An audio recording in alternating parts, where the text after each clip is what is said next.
Okay, so let's get into some latex practice, okay? I have my gloves on. I have my pigment ring with some pigment in it.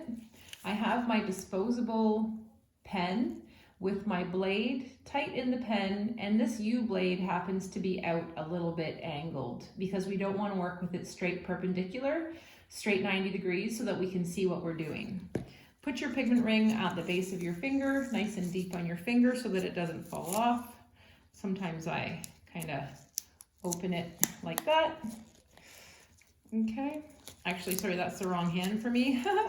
I'll put it on my non-dominant hand, so the hand that you're not microblading with, otherwise you'll spill pigment all over the place, okay? So whenever you practice microblading, you want to practice just like how you would if you were working in the skin. If you work in the skin, you want to do a 3-point stretch. So you want to stretch with your non-dominant hand index finger, your thumb, and then you want to use the pinky finger on your working hand to do the third stretch of the 3-way stretch on the skin, okay?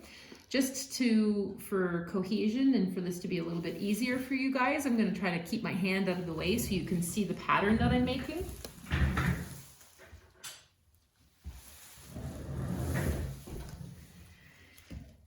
Okay, so you want to dip into your ink just a little bit, just to get the needles a little bit full of pigment. Don't dip into your ink too far, because if you do, you're going to create and make a mess, okay?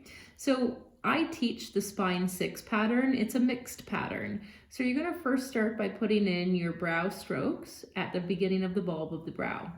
Okay, you want to curve your microblade each stroke because that's what mimics hair the best.